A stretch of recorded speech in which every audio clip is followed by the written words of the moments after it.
आसाम आरो मेघालयआव रोजा अखा हानायनि रेड एलार्ट फोसावदों। भारतारि बोथोर बिगियान बिफाना 18 आरो 19 जुनाव आसाम आरो मेघालयआव रोजा अखा हानायनि रेड एलार्ट फोसावदों। आसाम स्टेट डिजास्टार मेनेजमेन्ट अथ'रिटिआबो आसामाव हरखाब दैबाना जानाय आरो हा गिसिखानायनि सांग्रांथि होदों। बेजों लोगोसे आसामनि गासै ओनसोलाव सांग्रांथि जानानै थानो बोसोन होदों।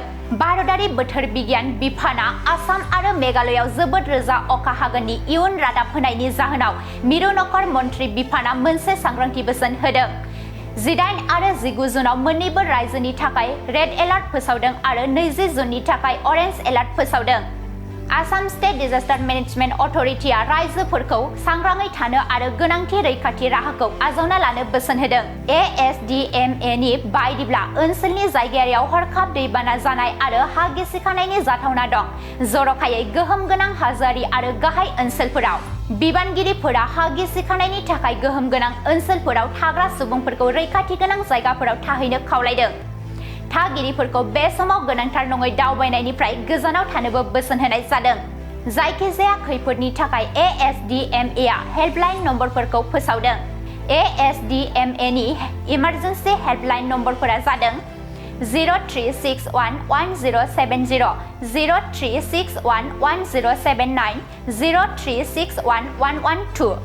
जिल्ला खैफोद सामलायथि बिगोमानि इमारजेन्सि हेल्पलाइन नम्बरा जादों 03611077। बेजों लोगोसे रायजो सरकारा गासै थागिरिफोरखौ सांग्राङै थानो खावलायदों, मानोना गासै ओनसोलाव बोथोर खान्थिया गोख्रों जानानै दं। मोनसे गोजोनथाव रादाब। क'क्राझार सहरनि साई मन्दिरनि साखाथियाव R&B र'ड वार्ड नम्बर 6 आव थानाय ब्रह्मानन्द ITI क'क्राझारआ नोंथांमोननि थाखाय लानानै फैदों मोनसे सनानि खाबु। आथिखालनि बादायलु मुगायाव नोंथांखौ साख्रिनि थाखाय साखाफारा खालामनो ब्रह्मानन्द ITI क'क्राझारा गासै मोनबा भकेशनेल कर्स लानानै फैदों।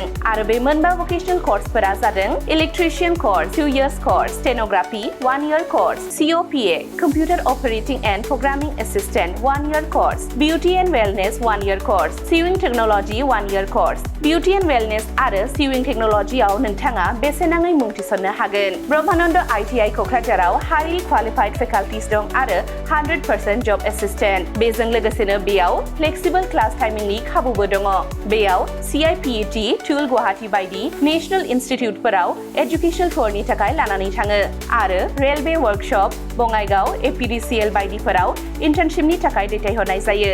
आबुङै मिथिनो थाखाय ब्रह्मानन्द ITI क'क्राझाराव थांनानै एबा 9101325849 एबा 863868324 मबाइल नाम्बाराव कल खालामनानै सोलाद लानो हागोन।